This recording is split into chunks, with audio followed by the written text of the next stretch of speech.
आज हम देखने वाले हैं बीएड सेमेस्टर 1 का पेपर 2 जिसका नाम है कंटेम्प्ररी इंडिया एंड एजुकेशन।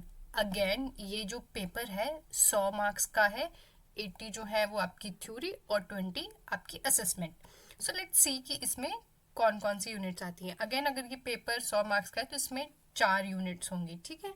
सो सबसे पहले जो हमारी यूनिट आती है that is unit 1, education and the Indian constitution. इसमें जो एक चैप्टर है वो है Indian constitution, preamble, rights, fundamental rights होते हैं, duties, directive principles of state policy and aims of education as per constitutional values.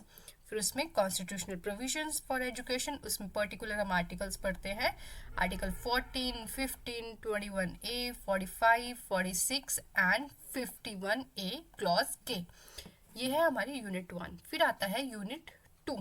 इसमें हम पढ़ते हैं inequality, discrimination and marginalisation in universalization of education. फिर आता है इसमें फर्दर चैप्टर। पहला है equality of educational opportunities, meanings, objective and scope. फिर आता है डिस्क्रिमिनेशन, उसका मीनिंग, फैक्टर्स और कॉन्स्टिट्यूशनल सेफगार्ड्स। फिर आता है राइट टू एजुकेशन, जिसमें हम पढ़ते हैं historical development, provisions, issues and challenges in implementation. फिर आता है फोर्थ चैप्टर, वो है education of the marginalised groups like women, socially disadvantaged, status issues and constitutional provisions. फिर आता है हमारे पास यूनिट 3। इसमें हम पढ़ते हैं policy initiatives for universalisation of elementary education. इसमें जो फर्दर चैप्टर है वो है कोठारी कमीशन, फिर NPE and recommendation of UEE. फिर आता है operation blackboard, concept and provision.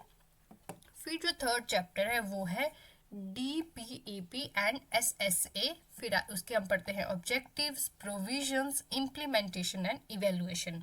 फिर उसके बाद आता है MDM, mid day meal scheme. फिर उसके बाद ऑब्जेक्टिव्स, उसके इम्प्लीमेंटेशन एंड प्रॉब्लम्स। ये थी यूनिट 3।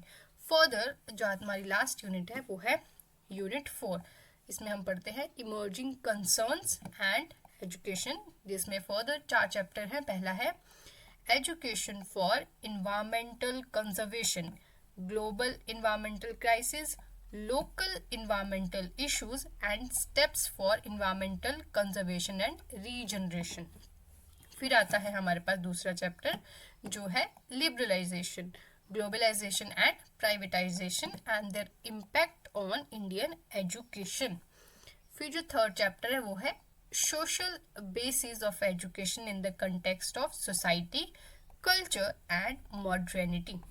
फर्दर जो लास्ट चैप्टर आता है इस यूनिट का वो है community participation and educational development. So ये था हमारा सिलेबस पेपर 2 का, जिसमें हमारे पास 4 यूनिट्स आती हैं। और इसी यूट्यूब चैनल पे मैं पूरा का पूरा सिलेबस कवर करने वाली हूँ। So stay tuned. Bye bye.